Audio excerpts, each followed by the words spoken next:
Hey everybody, it's Mike D. Let's watch a park in Ventura. Maybe we'll see some action and talk about Cheap Trick. I hit junior high in the late 70s, and Cheap Trick was the cool kind of outsider band. They did look different from most of the other groups, which wore like black leather pants and long shaggy hair and kind of hippie rockers. I mean, one guy looked like, an accountant, maybe. And the other one looked like kind of a weird, strange guy in sweaters. And they went with an original, cool look. And they stood out, especially with their black and white checkerboard motif. I mean, it speaks to the power of having an image and sticking with it. And we're going to be quirky and odd, and this is us. So the first album came out. Back then, musicians would work maybe 10 years in like a bar or teach music lessons and really learn their trade. This was, before you instantly became a star on social media. So, and the first album really wouldn't break a lot of bands yet. It would just take time. So the first album came out and started to establish them, and they went on the touring cycle with Kiss and other bands to really learn their craft and learn their trade and learn how to entertain an audience. So those were the early years of most rock bands, and it really seasoned them. And I think that's why the music was better then. It was just a much longer trade apprenticeship, if you will. So I'd have a sip of my Diet Dr. Pepper. I'm a fan. So then the second album came out, and I heard a little bit about it on FM radio. They were starting to play some of the tracks. I think I heard California Man first. That was a really great song. So the kids were starting to really talk about Cheap Trick, and they were energetic and exciting in concert. And you started to hear about Robin Zander, this guy with this incredible voice. I mean, it was like crystalline and pure, and he could just had this range about him, just a truly incredible voice.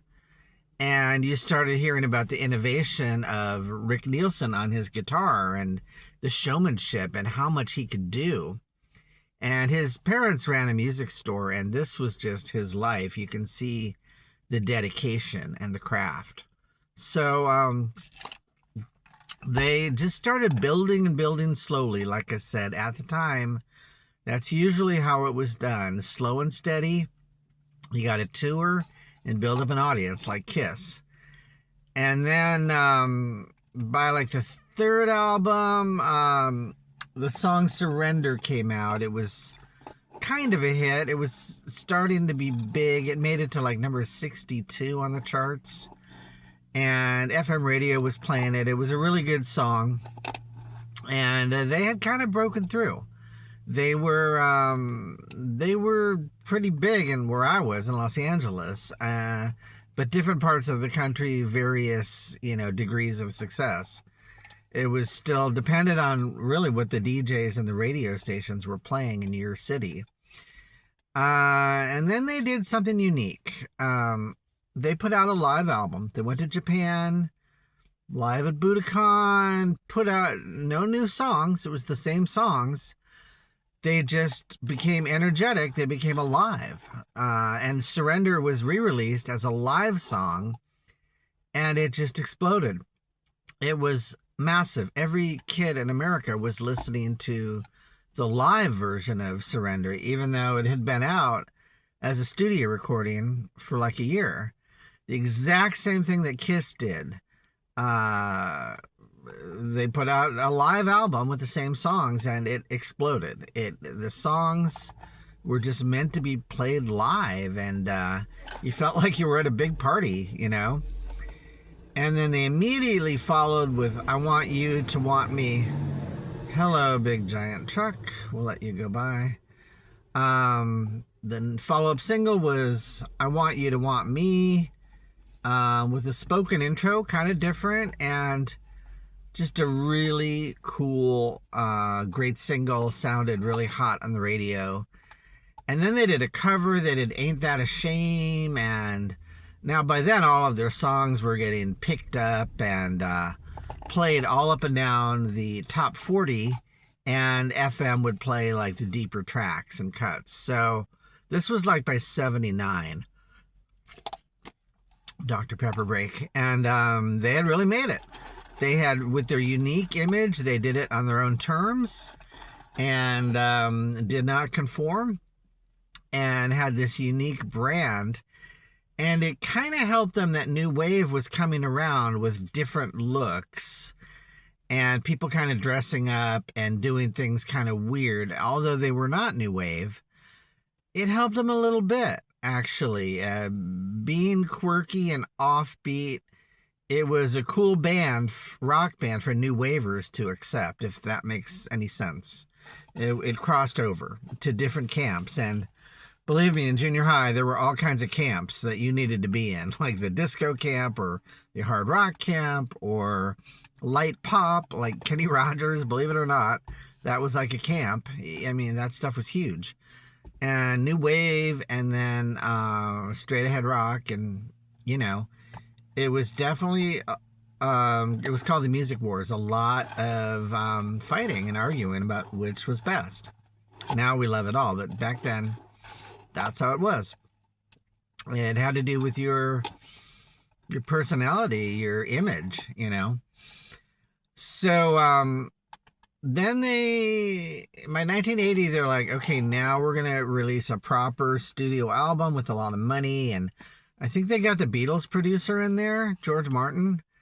And it's going to have a lot of production, and it's called The Dream Police. And they even withheld the album back, I remember, because the live one was so big. So they held it back like 6 months, but finally it came out.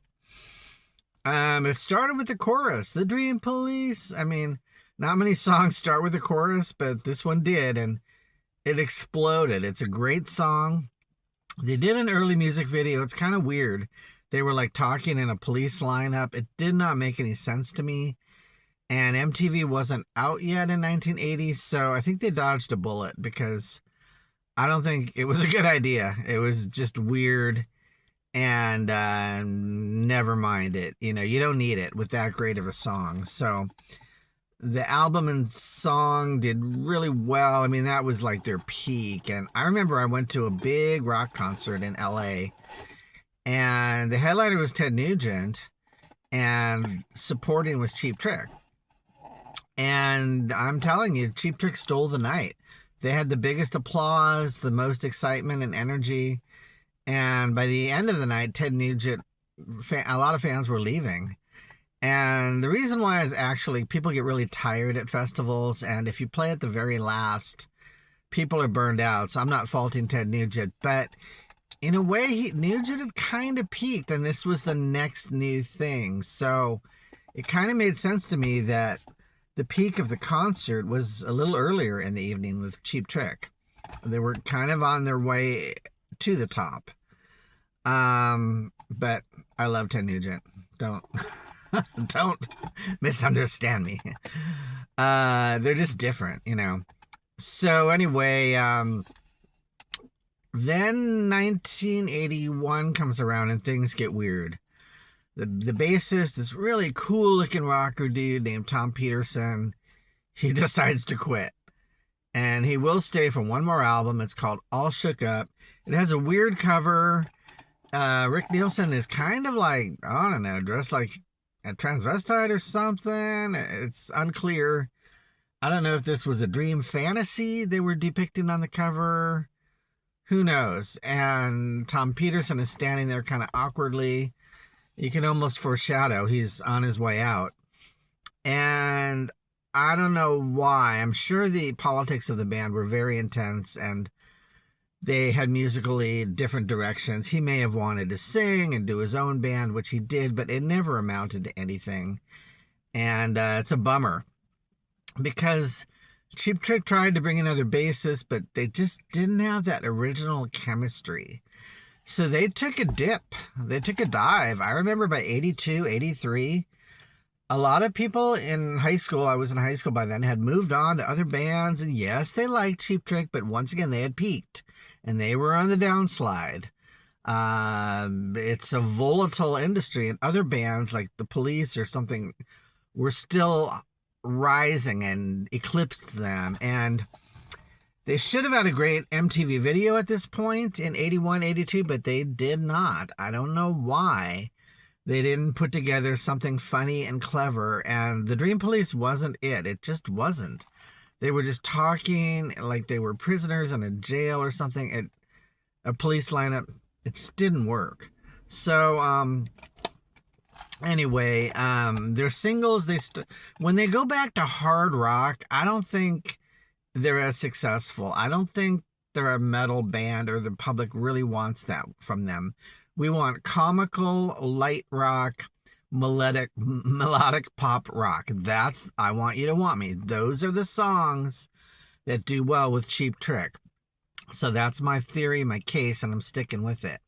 But they got into some metal and hard rock and heavy guitars, and they wanted to write their own stuff. And many albums bombed during this period. They, like The Doctor, and they had albums that just flopped. There's just no way around it. It was really discouraging for those of us who love Cheap Trick, but they just needed to catch the pop moment or pop wave again.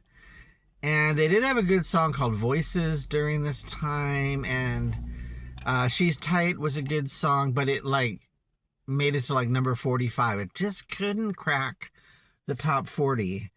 And they should have been an MTV darling in the early 80s, but they just were not. I can't quite explain it. Usually I can explain these things, but I think they needed another poppy, melodic hit single, and they should have gone to other writers. So finally, 7 years after Dream Police, they're at their wits' end, and they're probably about to lose their record contract, and they said, look, we're going to give you a pop rock ballad. It's going to be a huge hit. It's written by someone else. We know it's a great song, and you're going to sing it. And that's that. And it was called The Flame. It's a fantastic song. I love it. I like softer melodic rock pop, And it went right to number 1. And Tom Peterson came back in the group, and they had that magic moment again, that comeback, which is rare in rock. And they followed it up with an Elvis song, Don't Be Cruel. They did a great arrangement of Don't Be Cruel. They made it their own. They did a fantastic video, and The Flame was a really cool video. It took you behind the scenes. I think it was one of the first ones to ever really do that, to show you kind of backstage and the filming process. And it's a really unique video. They did everything right that year in 88. I mean, that was their year, and they still looked fantastic and had a huge proper comeback. So that propelled them to be a band that was kind of going to be around for a long time. And, by the next year they had flopped again. They had the singles weren't that good. It wasn't working anymore. A lot of the records bombed in the 90s. They just could not get anything on the charts. I think radio is just a cruel business. I think they just move on to other acts. They probably did have some good songs buried in there. But like I said, a lot of it was harder rock, and I don't think that really works for that band. I think they need the humor and something quirky and different to get them back on the radio. That's what I would have advised them. But nevertheless, they kept touring. They're a very hardworking band. And they kept their name out there and alive, and their records kept selling, and the greatest hits and all of that. That's a period that people love. So in the end, it worked out for them. They became this classic heritage band. They're still out there to this day. I think the drummer dropped out. There were some issues and stuff. And Rick Nielsen's son is the drummer, and Robin Zander's son is the guitarist. So they've become a legacy band, and I think they're going to pass it on to their kids. So that's really cool. I love, some of Cheap Trick's music. I don't like all of it. I'll be honest. Some of it I don't think works. It's like kind of average or something, but a lot of it, the early stuff especially, is really good. And you should definitely get like a greatest hits package to find the best of the best of their stuff. So I try to give you a really honest take on Cheap Trick, and I'll leave you with that. I mean, check out the song Voices. That's one that should have been really bigger, I think, but it's well known. It's kind of a cult classic. I'm Mike D at downpeppertreelane.com. Like and subscribe, and support my work, and PayPal support me. Thank you. Bye bye.